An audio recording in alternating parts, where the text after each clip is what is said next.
অনুষ্ঠানটি আয়োজন করছে, সেই অনুষ্ঠানটি আয়োজন করার কথা ছিল 2016 সালে। 2016 সালে বাবু ডক্টর অশোক গুপ্ত যখন জাতিসংঘের স্থায়ী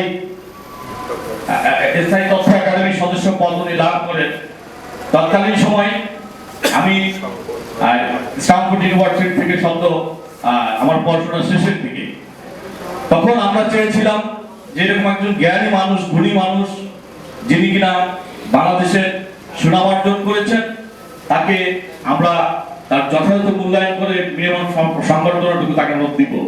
আমার পূর্ববর্তী যিনি বক্তা এবং আমি সাহেব খুব সুন্দরভাবে বলে গিয়েছেন, তৎকালীন যে ফ্যাসিস্টের যে একটি রাজনৈতিক প্রেক্ষাপট ছিল, তখন তাদের বাইরে গিয়ে, তাদের মতাদর্শের বাইরে গিয়ে কেউ কোনো কথা বলবে কিনা, অন্যান্য আপনার রাজনৈতিক মতাদর্শের যারা ছিল তাদেরকে দমন নিপীড়ন ছিল তাদের প্রধান উদ্দেশ্য এবং লক্ষ্য। সে কারণেই 2016 সালে এই যে গুণী ব্যক্তি বাবু ডক্টর অশোক গুপ্ত, আমরা তৎকালীন সময় ওনাকে সম্মান দিতে ব্যর্থ হয়েছি।